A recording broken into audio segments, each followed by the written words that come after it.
What is good, everybody? Welcome back to the Fully Inflated Football Podcast. I'm your host, Marcus Whitman, and today we are officially into the postseason. The off-season. Postseason's done. We're going to talk a little draft today. We're going to do fixing the AFC East. Depending on time, we might even get into the AFC South. We'll see. Might have to save that for the next pod. And then we're also going to do a little experiment here. I tweeted out about how 6 teams every year miss the playoffs the next year who made it the year before. So we're going to go through the playoff pool from 2018 and talk about who are candidates to miss the playoffs in 2019. So let's get into it here. Just a reminder to use promo code FranchiseGuy on SeatGeek if you happen to want to go to basketball games or baseball games. Not a ringing endorsement here for SeatGeek, but hey, if you're into that kind of stuff, I'm not. But if you're into that kind of stuff, do use promo code FranchiseGuy on SeatGeek. And then if you like other video games by chance, a lot of Madden focus on this channel. If you are watching this on YouTube. But over the weekend, I'm actually going to be streaming some of this new Apex game. It's kind of Fortnite-y, Titanfall-y. It's a shooter, battle royale style or whatever. It's getting a lot of hype, and it looks a lot of fun with football season coming to an end. I have a little time to do stuff like that. So I'm going to be streaming that over the weekend on twitch.tv/ThatFranchiseGuy. So let's get into the pod here. What do we want to start with? Should we start with a little draft talk here? I do want to do a prospect primer of sorts on the podcast, just talk about some players here. So I'm going to just kind of scroll through the board here and try to locate some guys that I've evaluated that I haven't really hit on yet, and I still have a ton of evaluations to go. I've probably done about 50 players out of 450, and there's some positions I haven't even started in on. So how about Paris Campbell out of Ohio State? A guy who we're really excited to see what his 40 time looks like. He's got really good speed on tape and probably about 4.38, 4.40 type of guy. But if he can get into the mid to low 4.3s, this guy's gonna creep into the first round. He had some drops in college. He is a redshirt senior, so his development's been a little slow. But they haven't exactly had a prolific passing game, at least in terms of like a pro style approach at Ohio State. I just really like him as a player. Really good catch and run guy. And at 6'1", 208, he wears number 21. He almost looks like a running back when he has the ball in his hands. So really going to be a dynamic playmaker. I don't know how much of like a deep threat he's going to be or how much of a contested catch guy he's going to develop into. He definitely has the size and foot quickness to be an all-around number 1 wide receiver, but he's at least going to be a really good weapon. So I'm excited to see what he can run and where he might get drafted. I think in all likelihood he ends up going early second. Just the receivers in general in this class, like 1 through 8, I would say it's a mishmash of late first, early second round talent. And then let's talk about N'Keal Harry. N'Keal Harry out of Arizona State, 6'4", 213, true junior. He's kind of the hype guy in this class. Had some really, explosive plays that made SportsCenter top 10 that really put him on a lot of people's radar. Really nice highlight reel. When you go to his game tape, I'm actually not as impressed as a lot of people. I right now have him as my 6th wide receiver on the board. I don't really see the speed. I don't see a lot of separation. Kind of has a little bit of like Calvin Benjamin to him. He's a little better after the catch. Well, he's a lot better after the catch than Calvin Benjamin. He does have a little shiftiness to him. Like at times he kind of has that. I hate to keep using the Devontae Adams comparison, but it is kind of a prototype for these receivers that have foot quickness over high end speed. I think that's where Devontae Adams really thrives in the NFL. So I do kind of see that in N'Keal Harry, but it's not to the degree of like Riley Ridley, who I just did a prospect primer video on that I really like. And by the way, if you're listening to this, a reminder, you can get my film breakdowns on Patreon now. It's patreon.com/ThatFranchiseGuy. So N'Keal Harry, I've got a 1st to 2nd round grade on him right now. I think if the right team takes him in the 1st, I think of like New England or I don't know, maybe like Philly or Indy, where you have a receiver who can really put the ball in the money and N'Keal Harry can go get it. Alshon Jeffrey, not a terrible comparison for him either. Let's see, who do I even have as N'Keal Harry's comparison for him? I haven't written one yet. Maybe Alshon Jeffrey would be proper for him. And Jeffrey is a solid wide receiver. He's probably a high-end number 2 in an ideal situation. He's been a number 1 for a large part of his career, but I don't know if he's really lived up to that. So that's a couple receivers.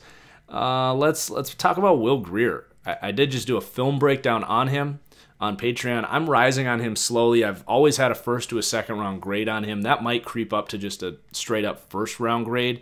He's definitely past Daniel Jones for me. I think Daniel Jones is at best Ryan Tannehill. At worst, he's like Blake Bortles. The question is, do I like Will Grier better than Drew Lock? And it's really close at the moment. I think obviously Drew Lock has the higher upside with the better arm talent, probably slightly more athletic, but it's pretty close. But Will Grier kind of has that it factor about him. He's got that confidence and swagger, almost like a Baker Mayfield. You do definitely see kind of a funky release that if he's going to succeed as a short to intermediate passer, I'd like to see him quicken that release. But also just the arm talent just isn't really there when he throws to the sidelines.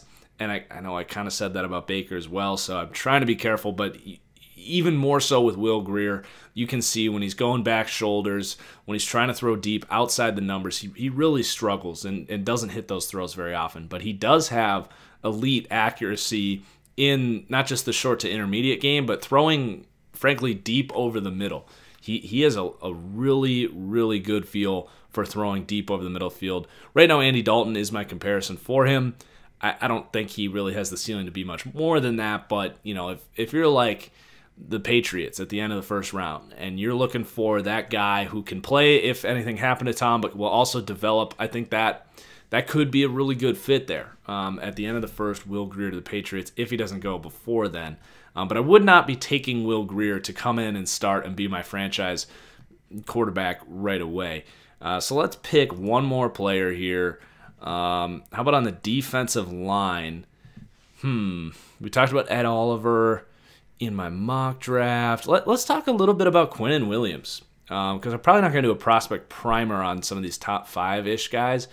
I'm definitely a little lower on Quinnen Williams. Now, I think he's a total stud. Don't get me wrong. But I look at a lot of the talent at the top of this class. I don't necessarily see as big of a upside in terms of being like that impactful blue chip player for Quinnen Williams. Now, he's going to be a stud in the league, but I think he's much more like who's the Bama D tackle that came out? Not Deron Payne, but before that, Jonathan Allen. He's a more athletic Jonathan Allen, who's a really good player that people just don't necessarily know about because he's playing in Washington. But Quinnen Williams is going to be probably the best run defender in this class, just with his quickness and power. You're just going to have a hard time running on him up the middle. He's got a really quick get-off, and at times will have good pass rush based on his power. But I don't think he's going to be as good of an interior pass rusher as Ed Oliver. I even look at a guy like Draymond Jones out of Ohio State, who could end up being a better pass rusher than Quinnen Williams. So I think he's going to be a damn good player. I still have a top 10 grade on him. But because of positional value, there's not a lot of D tackles in this league that are like Geno Atkins and Aaron Donald, who are like breaking the trend of interior pressure all of a sudden mattering, if you know what I mean. Like most of these guys, these high-end interior guys are like Gerald McCoy, Kenny Clark, Ndamukong Suh, really, really dominant run defenders who can get after the quarterback but don't necessarily do it consistently like you get from Donald and Atkins. So with Quinnen Williams, I see more of that Gerald McCoy and Ndamukong Suh type of impact at the next level than I do the elite pass rusher. Now, I could be wrong, but if I'm not getting that elite pass rusher in the top 5, then I'm probably going to push him down a little bit. And that's why in my mock drafts, my what I would do mocks, he actually ended up going like 9 and 10. And it's mostly just because of depth at D-line and edge rush in this class is just crazy. And I just end up pushing him down a little bit. So that's a little bit on those prospects. Let's move on, and let's get into rebuilding the AFC East. Actually, scratch that. I'm changing my mind. We're going to do the playoff teams first because I think that's a little more interesting. Not that all of my stuff isn't super interesting. I'm just really excited to get into some talking a little bit about 2019 here with these playoff teams. And I'm already excited, by the way, to do my deep dive series. Like, year after year, they've become more and more popular, but I think this year they're just going to be awesome. I'm really excited to do my deep dives into each team, 20 to 30 minutes, just talking in depth about one team. It's by far my favorite thing to do every year is those deep dives, and I know a lot of you just love those, so I cannot wait for just free agency, the draft, like all this stuff. It's so fun. It's a sport within a sport, really. I enjoy the NFL offseason way more than any other sport out there. So, wait, what did we decide? We decided to do the playoffs. Got off on a tangent there. So we're just going to go through every team in the AFC, talk about where they kind of sit heading into 2019. And I'm not trying to be pessimistic. I'm not trying to hate on any team, but I actually feel like I have a pretty good grasp on what type of teams do not repeat in the following season. A couple of years ago, I said the Giants, who I think Chris Sims had them number 1 in the power rankings. I had them 12 or 13. I was like, I don't know. I don't think they're going to repeat. And then we had the Raiders that one year. We had this year the Jaguars. There's other ones as well. 6 teams every year do not return to the playoffs. And it comes off like I'm hating on teams or like I'm jealous or whatever. Like, I don't care. I'm just trying to predict who those 6 teams are going to be the next year. And for me, there's 3 really big signs for regression the next year. And number 1, well, there's actually 4. Number 1, though, by far is injuries. Like, this is the way I think about it. Every team kind of has like a meter, say, of how good they are, of their power ranking. And yeah, the better teams, their meter is bigger. But if every team, if as they have injuries, that meter is going to empty or lower. But some teams just have remarkable health, like those 3 or 4 teams a year that just somehow don't have any injured starters. Like, their meter is going to stay where it is. But the other teams that get injured, their meter is going to drop after every injury, and the bigger injuries, it drops even more. So then the next year starts, and everyone's meter fills all the way back up to the top. Well, if you didn't have any injuries, that meter's not filling up at all. It's just staying where it is. But those other teams that may have won 5 or 6 games, like the Bengals or the Redskins or the Packers this year, who are just ravaged by injuries, that meter is going to fill back up to where it should have been. So that's a big thing for me, is injuries. Every year I have some kind of tweet about, at the end of the year, who's injured and who's healthy, and every year it's the healthy teams that are headed to the playoffs, more or less. And then you do look at schedule, like, did you actually have a tough schedule? Were your wins impressive? That matters. That was big for me looking at the Jaguars this year, who I said was my lock of the year to miss the playoffs, probably my best call of the year. A lot of people were picking them to win the Super Bowl this year. I thought it was insane. But then you also look at quarterback play. Over the course of a season, quarterback play is really important. You just got to have dominant quarterback play to consistently win. As injuries come in, as the rosters change, as different factors change, the one steady thing is that quarterback position that you can rely on.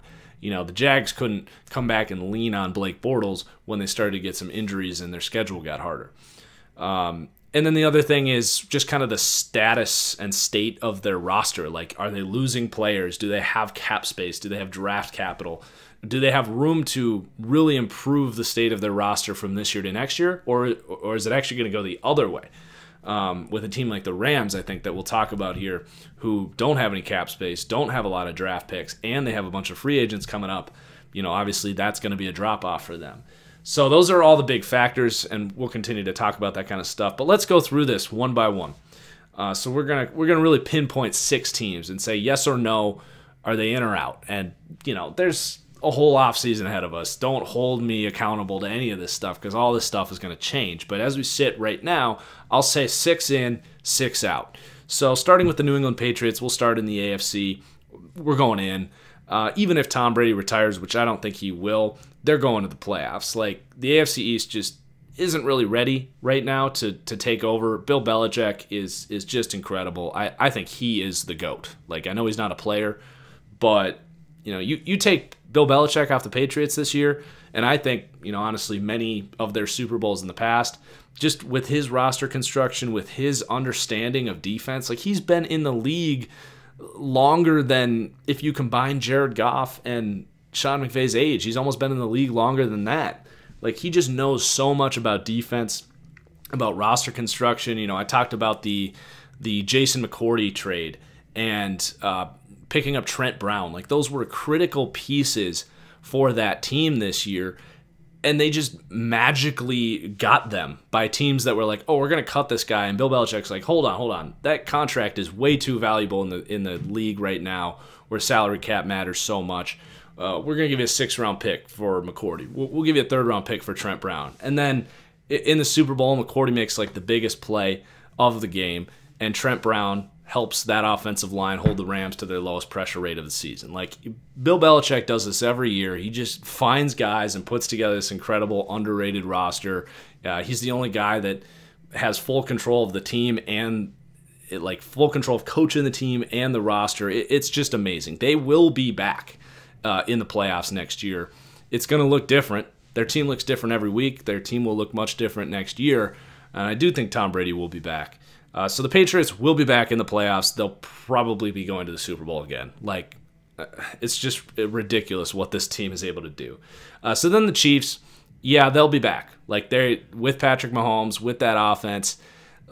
You would think they can figure some things out on defense. That's clearly going to be a focal point for them. So the Chiefs will be back. I don't think there's much question about that.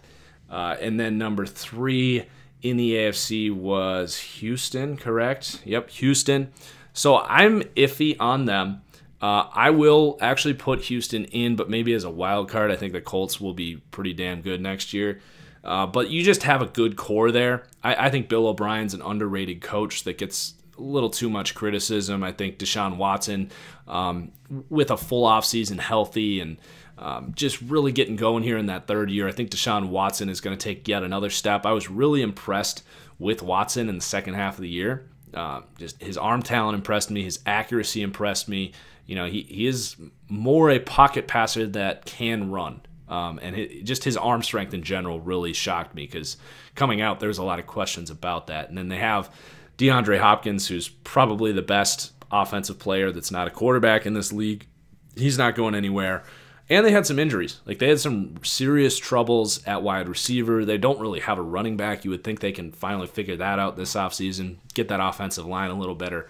And then defensively, I feel like they'll probably tag Jadeveon Clowney, and they should be able to be okay on defense. So I think that Houston will be back. So I'm going to say those top 3 in the AFC are back. Then number 4, the Baltimore Ravens.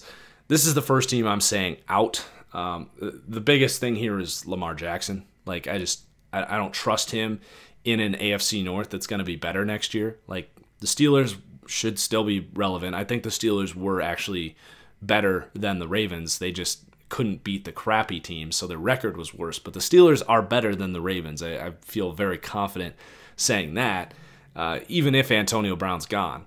Like, just that offensive line and Big Ben, they're going to be better. And then the Bengals, I actually think, are a bounce-back candidate, and the Browns are going to be the hottest team of the offseason. So the Ravens are going to have their hands full in this division, and with Lamar Jackson, who can't throw to receivers and basically can only throw play actions and short stuff, like, the offense is just too gimmicky for me. And then defensively, they're going to be good, but they are set to lose some pieces. Terrell Suggs is going to be a year older. Not Zadarius Smith, but the other guy is going to be it is Zadarius Smith is the guy I'm thinking of. He's going to be gone. You got some free agents at like C.J. Mosley and their nose tackle. I'm struggling with their names because they just have a bunch of dudes that just show up. Man, what is their nose tackle's name? Anyway, they got players that are heading out. And that they don't have a ton of cap space. They're going to be able to have a good defense for sure. But I'm not buying the Ravens to get back into the playoffs. I thought they were a little fluky this year. And then at 5, the Chargers. The Chargers are a team that actually was really good this year. They won 12 games, which was good enough to be the 2 seed, or actually the 1 seed if the Chiefs didn't win 12 games. And they actually are returning a bunch of guys from injury. Like on that defense, you're going to get Denzel Perriman's a free agent. Scratch that. But Hunter Henry's going to come back. They just kind of were beat up on and off, like Melvin Gordon, some of those offensive linemen, but they're hurt every year. So the injury bar is going to fill up just a little bit, and they just aren't going to lose a lot of guys. Like they're just going to still have this super talented roster. Are they going to be playing in the new LA stadium too? Is that next year? Because if that's true, they could be the best team in the AFC next year if they actually have a home field advantage. So we'll see. I don't know if they're going to be able to fill up a big stadium like that, but their roster is so talented.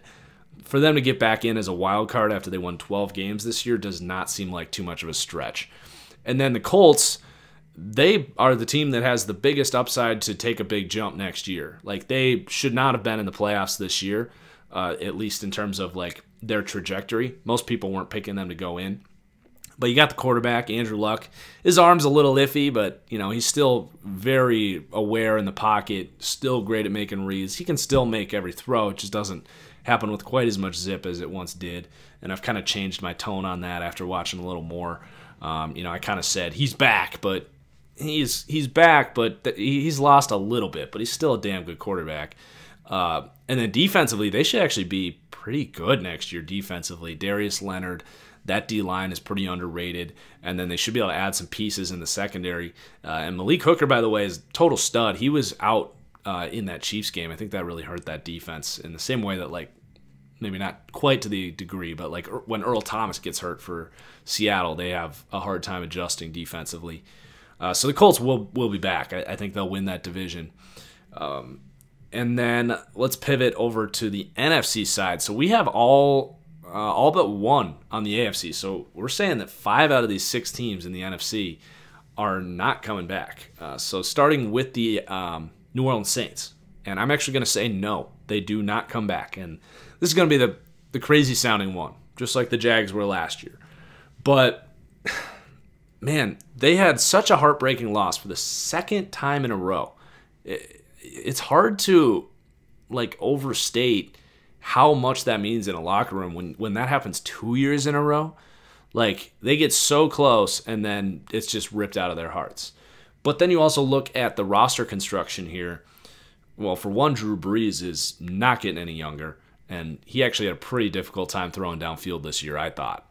So there's no guarantee he's going to be able to play at an elite level. But then you also get basically no draft picks here. They traded away their first to the Packers. They traded, I think, a third to New York to get Eli Apple, or maybe it was a fourth for Apple, a third for Teddy Bridgewater. They just went all in on this year. The coaches know that. The front office knows that. The players know that. And then to have that demoralizing loss and then not be able to improve in the offseason because they don't have any cap space, they don't have any draft picks, it's just, I think, going to end. You failed. It sucks, but it just seems it's more of a gut feeling than anything. But I feel like this thing is coming to an end here in New Orleans. And then number 2, the Rams. The Rams are another team I'm extremely confident that they are going to have a massive drop-off. For one, you just look at their free agents. Roger Saffold, going to be a free agent. Their left tackle, Andrew Whitworth, is going to be 36. There's no guarantee he even comes back next year. At center, John Sullivan actually wasn't even that good, but he, I would think, is going to retire after a Super Bowl loss. So their offensive line is going to fall apart. I actually think Austin Blythe at right guard, who had a tremendous season, and credit to him for bouncing back, but I don't see him repeating as a top, whatever he was, 10, 20 guard next year. I think that offensive line is going to be a big, big problem next year. And then on defense, you're losing Sue, who, it's not the biggest loss, honestly. But Aqib Talib is probably going to get cut. You're going to lose LaMarcus Joyner, and Dante Fowler.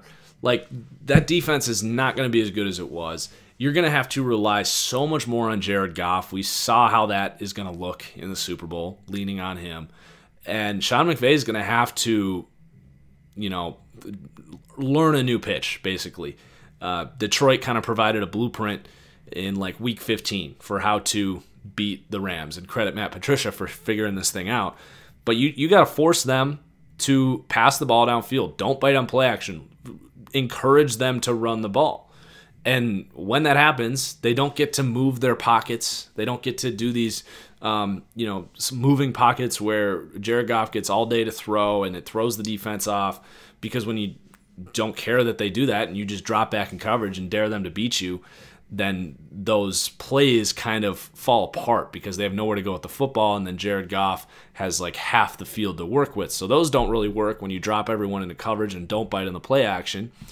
And then they are forced to change their play calling to be more traditional, which eventually, with all of these crazy options, the crazy offenses, the read option, right now it's play action. Like eventually defenses force you to go back to the norm of actually standing in the pocket and throwing it out on 3rd and 13. Like at some point the Rams are going to have to learn how to do that. And I actually don't think their offensive line and Jared Goff right now know how to do that. So offensively, I think they're going to take a massive step back, and defensively, and they don't have really room to improve their roster. They kind of went in all in this year as well. So I think the Rams will be out. You also throw in the factor that the Seahawks are kind of like the Colts. Like they were basically playing with house money this year. You would think they'll only be better next year. They have the best quarterback in that division. And the 49ers are going to be super good next year. I love the 49ers next year with that great offensive line, Kyle Shanahan, Jimmy Garoppolo, the number 2 pick in the draft, plenty of cap space. The 49ers, I've already put my money down at 45-1 to win the Super Bowl next year. They have Philadelphia-like potential from 2 years ago when I took them at 66-1 to win the Super Bowl, and thank God I did that. So I'm doing the 49ers this year at 45-1. So the Saints are out. Number 3 was Dallas and Chicago. Chicago was the 3 seed. And I'm going out for Chicago, but they're probably last on this list. Like, that defense, in theory, should still be pretty freaking nasty. Now, they might lose Bryce Callahan and Adrian Amos. We'll see what they're able to do there. Those are 2 big losses. Those are 2 good cover guys, 2 really good run defenders. All of a sudden, that secondary is going to be more exploitable. So I don't think they're going to be as good on defense, but you got Khalil Mack, you got Akeem Hicks. Like, up front, they should still be good. They're also losing Vic Fangio, by the way. So defensively, I can almost guarantee you they won't be as good. And when you have Mitch Trubisky and an offense that really struggled this year, can they repeat when their defense isn't like all-time great, or at least all-decade great? I don't think they can. You guys know I do not like Mitch Trubisky. I think he's extremely inaccurate. He's just like Jared Goff in that he's not changing plays at the line of scrimmage. He's not reading defenses. If you can't draw up a play that has a receiver open for him, he's either just going to run it, which is fine. That is an element to his game that you have to worry about, that even Jared Goff doesn't have. But Jared Goff is a lot more accurate downfield. But I just don't trust Mitch Trubisky to carry a team. So that basically comes down to that. And the Bears had virtually perfect health. Like, I think Bryce Callahan was their only injury. And even Kyle Long was hurt for most of the year, but he came back in the playoffs. But he's not even, like, that good anymore. So they're definitely a team that, with injury, now getting a first-place schedule without a quarterback, they have that Jaguars-like blueprint to be a drop-off team next year. So I'll go the Bears out. The Cowboys at 4 are interesting. They're going to have a kind of a messy offseason because their cap is interesting. You still got Prescott on that cheap rookie deal, but do they pay him? What do they do with Dak? I would just keep him at that low cap number and then focus on bringing back all these guys. They had a lot of health, but on that offensive line that is supposed to be the strength of this team, they did not have a lot of health. If they can get Travis Frederick back next year, I think that's a massive boost to this offense. And to get that run game back to, maybe not to the 2015 level, but do you guys remember how hard this team was to stop when that run game was such a problem? They didn't have that this year. I think Travis Frederick, arguably the best run blocking lineman in the NFL, being out the entire year really hurt that. So they get Travis Frederick back, they can have an uptick in offense. I do believe that. Like, I think Dak is a good quarterback.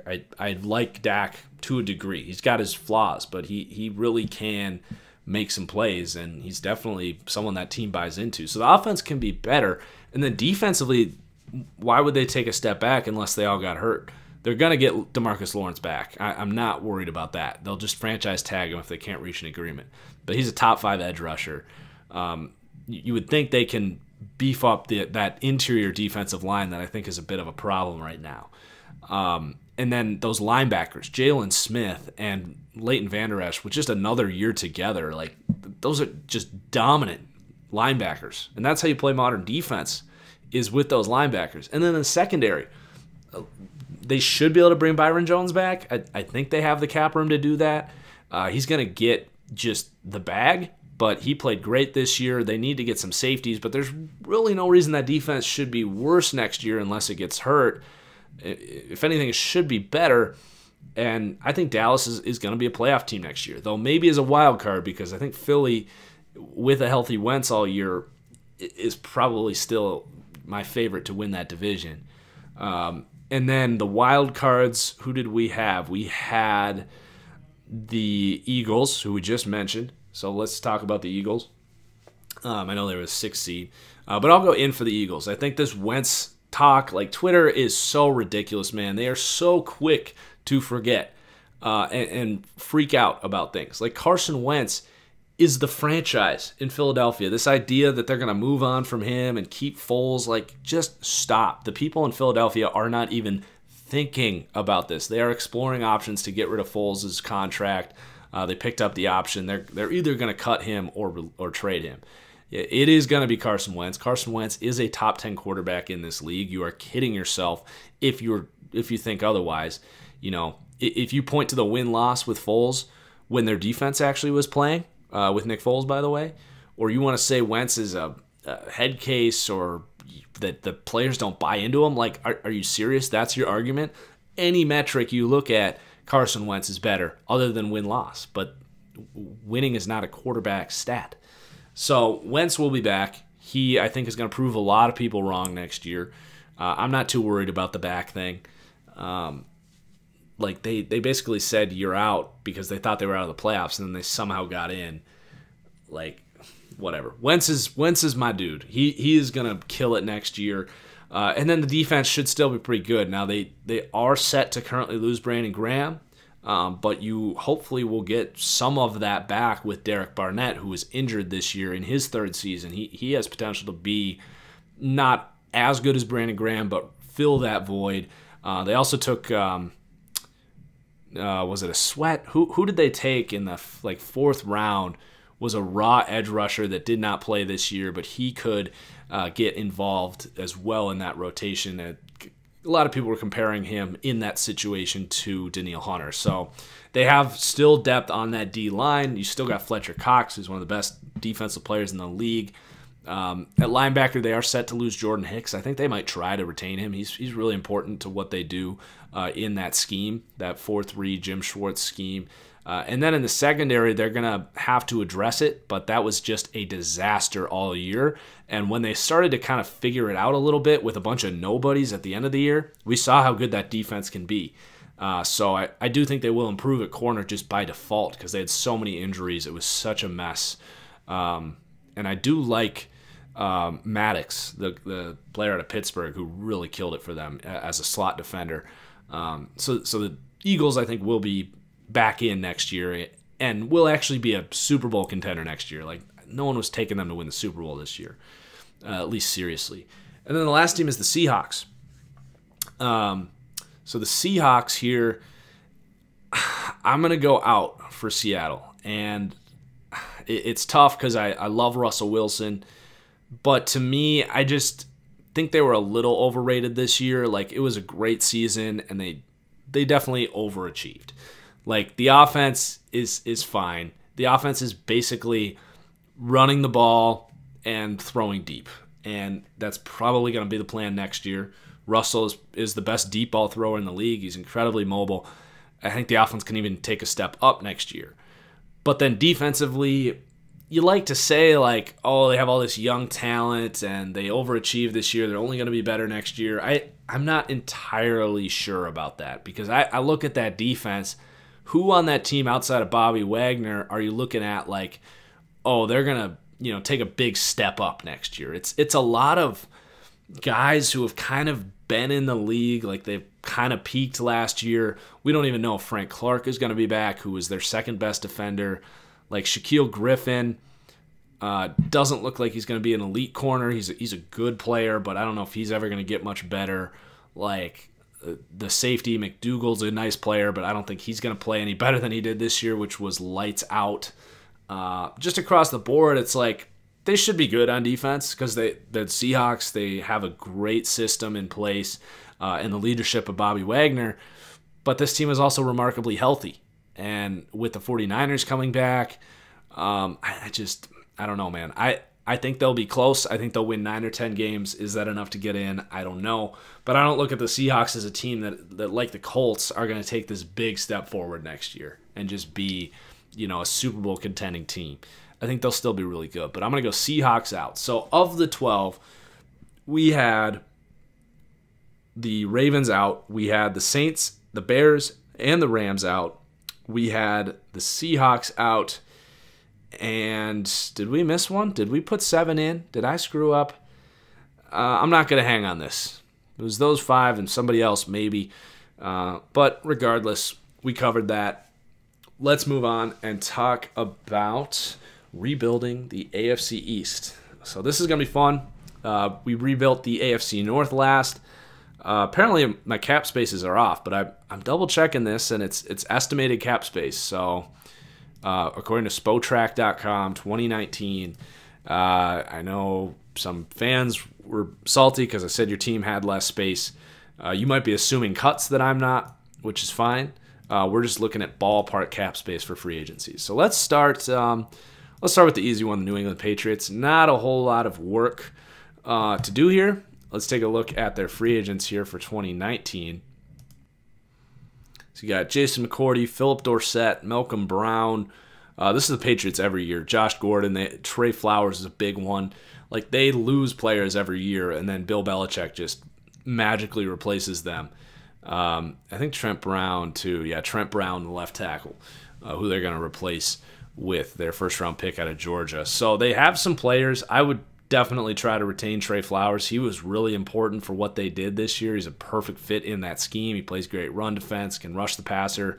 I'm seeing $16 million in cap space, so you're probably going to have to give him most of that money, and then you can fill out the margins. They'll find ways to clear some cap space and put together a pretty similar roster to what they had this year. The beautiful thing about the Patriots is they don't really have those, outside of Tom Brady, that like mega contract. I mean, Stephon Gilmore, Devin McCourty are actually set to make $14 and $13 million next year, which is actually quite a bit. That's actually abnormal, I think, for this team. They don't usually pay players that top market contract, but those guys are getting it. But the beautiful thing about what the Patriots do is they fill out their roster with a bunch of like $3, $4, $5 million guys like Lawrence Guy, Patrick Chung, James White, Kyle Van Noy, Shaq Mason, like these guys that just like are huge contributors but aren't too much of an impact on the cap. So that's what's great about the Patriots. They'll find a way to make it work in free agency. And I'm not going to try and sit here and tell you, who they're going to bring in. It's probably going to be like Jonathan Hankins will come in and be like a top 5 nose tackle next year. Or they'll sign like John Brown and he'll be this impactful wide receiver. Or, I don't know, like, try and pick one more name here. Like Derek Morgan, like a veteran free agent. Like maybe they'll let Trey Flowers go and bring in Derek Morgan, and he'll be a top 10 edge rusher in Bill Belichick's scheme. It's just what they do in free agency. They just have this thing down to a science. But I'm not Bill Belichick, so I can't really predict what it's going to be. I just know that it's going to happen. And then in the draft, I talked about Will Grier earlier. I actually think a big problem for this team is looking at that quarterback position down the road. Maybe they try and trade for I don't know if the Dolphins would send them Tannehill. Maybe they would. But maybe Andy Dalton or something like that, like a veteran guy that you can trust if anything happened to Tom Brady. But I think Will Grier is kind of the perfect prospect here because he probably is going to be there at the end of the first. You can plug him right in. He's got a great game to him, but he can also develop and maybe be that next Tom Brady, or at least be the Tom Brady replacement. So I do think in the draft you got to get a quarterback. And then, really they don't have any defining holes. You just basically go best available or go with the guys that Bill Belichick loves. This is an interesting team because it's all about Bill Belichick, and he thinks outside the box. You look at Jerome Bentley, who they took in the 6th round. Nobody had heard of him. He was one of the best linebackers in the league before he got hurt.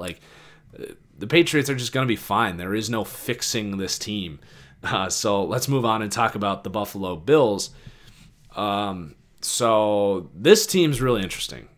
Really, really interesting. You need offensive talent, period.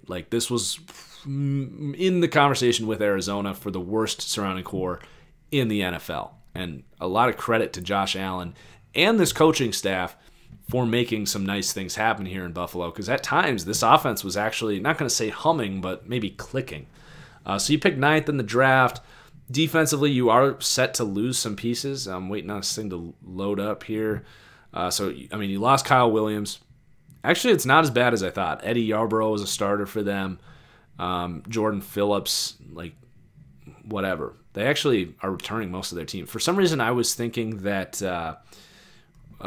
55, what's his name? Jerry Hughes. I was thinking he was going to be a free agent, but he's not. So you're actually returning the defense. And with the young linebackers there, the kid out of Boston College, with this D-line, with this secondary that at some point you're going to need to replace those safeties, but they're probably fine. You got Tre'Davious White. You could use another corner and probably someone on the interior to replace Kyle Williams, like I did mock Quinnen Williams to them. But really, defensively, you're pretty set here. So you're looking at offense, and they got cap space to spend. They got projected $78 million. The problem is there's not a ton of skill talent for teams this year in free agency. So you need a playmaker on the outside. Who is that going to be? It's really not many options. I think John Brown would be intriguing here as a guy that can pair that speed with Josh Allen. Devin Funchess would be an intriguing one. That's kind of a similar connection with Cam Newton. Not that it was so good in Carolina, but a big body that can go deep. And then maybe you want an Adam Humphries or a Cole Beasley to help Josh Allen get more comfortable throwing short, because he really isn't in that mood right now. But if you get a guy like Cole Beasley or Adam Humphries who can start in the slot for them, or even like a Randall Cobb, and just get more rhythm in the short game with Josh Allen, I think would be really healthy. So you do need to sign some receivers here. Robert Foster's really the only guy on this roster that you're looking at for receiver next year. Maybe take a risk on Tyler Eifert, but I don't know if that's worth it. But you do look at the offensive line being an option here. I think Matt Paradis at center, Mitch Morse also at center. There's some guys on the interior. Roger Saffold you could pay up for, Ramon Foster, DJ Fluker, Ryan Khalil. There's interior guys you could bring in here. At tackle, maybe Trent Brown or Jawan James, who you've seen in this division have success, you would want to sign at tackle. Jawan James and Trent Brown, if they hit the market, they are going to get the bag, because there are just not offensive tackles in free agency. I have 6 listed here: Ty Nsekhe, Cameron Fleming, Ben Ijalana, Donovan Smith. Trent Brown and Juwan James. Like, those are basically your options at tackle. I think it's a little dangerous to really pay up, but you do just desperately need it for Buffalo.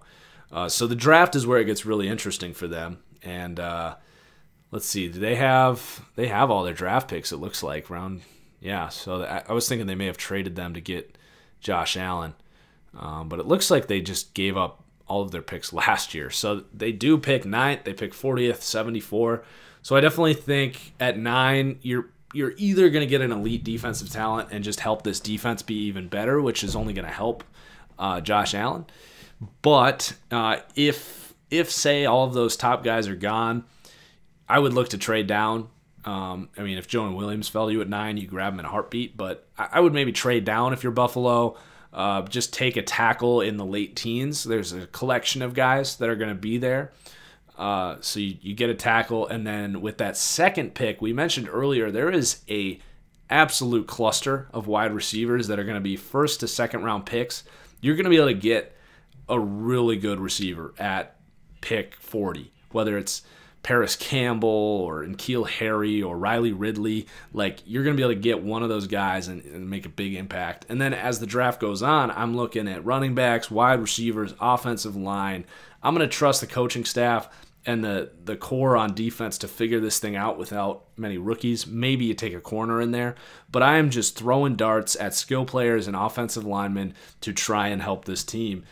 And then if you come back next year, you still have probably a top 10 defense, and then you get some help for Josh Allen where this can be a top 20 offense, because I do like Josh Allen. I think he's got great upside with this coaching staff if you can put better players around him. And by the way, you might think about like Le'Veon Bell or Tevin Coleman in free agency, depending what you think about LaShawn McCoy.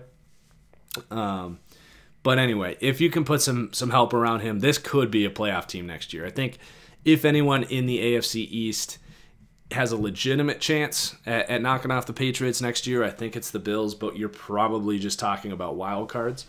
So let's talk about the Jets, who are probably next in terms of like having that chance to bounce back and be a playoff team. I think they're another year away. You guys know I like Sam Darnold, but they just have a lot of needs here. And pretty much everything I just said about the Bills offense applies to the Jets, minus signing those free agent wide receivers. I think they have some receiver talent here. I don't think there's any free agent wide receivers that would be worth bringing in here, unless you're talking about trading for Antonio Brown, which could definitely be interesting, because they do need that number 1 wide receiver. But I do like some of the guys they have here with, what's his name? Oh, boy. Someday I'm going to have a podcast where I just don't miss on any of these guys' names. All right, well, anyway, the big freaking receiver is one of my favorite guys on the Jets, Quincy Enunwa. Of course I forget that name. It's a weird name. And then Robbie Anderson, too. I think those guys are solid, probably number 2 and number 3 wide receivers, but you do need that number 1. I like the tight ends here. The offensive line needs work, though. Just everything we said about Buffalo, just plug it in here to the Jets. These guys are probably going to be bidding with about 13 other teams that want offensive line. Like, all of these, not all of them, but a good chunk of these, like, fix my team this offseason, it's going to be spend money in free agency on offensive line. Well, there's not that many guys available that are going to be upgrades. So we're going to see guys like Matt Paradise, Roger Saffold, Andy Levitre, Mitch Morse, Trent Brown, Juwan James. They're going to get so much money because of the demand at offensive line. I think we've reached a point in this league, I've said this before, that it's harder to get starting offensive tackles than it is a quarterback, which is just crazy. I think offensive tackles are incredibly underpaid. You look at some of the contracts in the league for guys like David Bakhtiari or some of those other top tackles to only make like $14 million, $15 million. It's insane when you see what these quarterbacks are making. It's just as hard to get a Taylor Lewan, David Bakhtiari, and they can be just as valuable if you're not an elite quarterback. So the Jets need help on offense. In the draft, they have a first rounder, they have 2/3 and a 4th, and a 5th and a 7th. So you don't have that second round pick to kind of get value at wide receiver where the value in this draft is. So that does make it a little tough. Maybe one of those 8 can fall to you in the third. It isn't out of the question, but it does make things a little harder because at pick 3, maybe you trade down and pick up that early second round pick where you can get one of those wide receivers. But I like taking Ed Oliver at number 3 and pairing him with Leonard Williams. Like I just think Ed Oliver is going to be dominant in the NFL, and that's a bold take to say Ed Oliver should go number 3, but Oliver's just a freak. And I don't know if you can pass on that talent at number 3. So the draft's going to be a little harder for them because they don't have that second round pick, but third, fourth round, you can still find some talent. But it might just come down to who they can sign, and if Sam Darnold can elevate the play of Quincy Enunwa and Robbie Anderson, because they aren't as desperate as Buffalo for a wide receiver, but they could definitely use some help there. I do think Le'Veon Bell would actually be a good fit here for the Jets because I just don't like Crowell. I think they could use that just instant star on the offense and just let him go to work. He'll help Sam Darnold a ton. And they have so much cap space. I think you just bite the bullet and just give him a 3-year deal. It's not going to cripple your team, even though you got to pay him a good chunk of money. But just to have a star on offense to help create yards would be huge, I think, for this team. And I don't think the market for Le'Veon Bell is going to be quite as big as people think. But we'll find out soon. So the last team here, the Miami Dolphins. So I'm actually doing a rebuild of the Dolphins, so a lot of this is going to be echoed from that. You got to cut Ryan Tannehill. You just got to move on. I would just blow this thing up, and it sounds like that's what they're going to do. They don't have a ton of cap space because they've signed a bunch of dudes like Robert Quinn, Kenny Stills, Andre Branch, Albert Wilson, Kiko Alonso, Josh Sitton. These are the top contracts, and they're making a ton of money. They're currently, and TJ McDonald, Danny Amendola. The list keeps going on with these like bad signings. Like Albert Wilson actually kind of worked out. But like we talked about the Patriots and how great they are at spending money. Like the good teams aren't giving Robert Quinn $12.9 million in 2019. Kenny Stills almost $10 million. Devontae Parker, he's going to get cut. He's a $10 million cap hit. Andre Branch, $9 million. Kiko Alonso, $8.2 million. Josh Sitton, $7 million. TJ McDonald, $6 million. Danny Amendola, $6 million. These are ridiculous contracts. Like this is why people think I hate the Dolphins. I don't hate the Dolphins. I dislike dumb front offices. And this team has had no direction, no idea what they're doing, no understanding of positional and player value. They've blindly stuck by Ryan Tannehill when I've been saying for 2 years you got to move on. So they still have the same guys in this front office. So I don't know why it's going to change, but you got to just blow this thing up, man. You got to let these bad contracts run their course. You got to win like 2 games next year. You got to get Jake Fromm and just start this thing over. The worst thing that this team can do is keep Ryan Tannehill, sign, I don't know, Le'Veon Bell or sign whoever it is, Trey Flowers, whatever it is, sign someone that they think is going to help them get to the playoffs. They're not winning a freaking Super Bowl no matter what they do this offseason. And just win 6 or 7 games and pick 11th again. That is the worst thing that the Dolphins can do. You got to just blow this thing up, cut the players you can cut, trade the players you can trade, and just suck for a year. And in 2-3 years, your fans will just thank you so much because you'll have a quarterback, you'll have cap space, and you'll have young talent that you can build around instead of just lying to yourself about maybe making the playoffs. So it's time for Miami to do that. I would not sign a single player in free agency. Seriously. Just play young players and just let this thing run dry and start it over. And then draft well. You know, I said trade down with their, the 15th pick? Trade down. I took Draymond Jones, who some people are going to see that as a reach. I see him as an extremely high upside interior lineman who could also play on the edge, has the upside of a Cam Jordan in the first round. You know, take him, draft offensive lineman, just try and establish a core here that you can build around in 2 or 3 years. And by core, I literally mean drafting offensive linemen and defensive linemen, because those are the positions that establish a heart for when a guy like Jake Fromm comes in. If you're dominating on the line of scrimmage, like you're gonna have a quick turnaround. I can guarantee you that. It was the recipe for the Eagles with Carson Wentz, and I don't see why that couldn't happen with Jake Fromm in Miami. So that's fixing the AFC East. I think the Bills are probably the only team in the AFC East that could realistically have a chance at winning this thing next year. But even then, it's like 5 to 10%. Like, this is just going to be the Patriots' year again next year. And it's just the way it is. It's just the way the NFL is. Bill Belichick is just the GOAT. Belly GOAT. So that's going to do it for the podcast today. Please hit that like button if you're here on YouTube. I'm going to try, I keep saying this, to get it up on podcast services. It's just one of those things that keeps getting pushed down my to-do list. But if you're here on YouTube, hit that like button. I appreciate you guys listening. We'll do this again next week. Cheers as always. We'll see you next time. Peace out.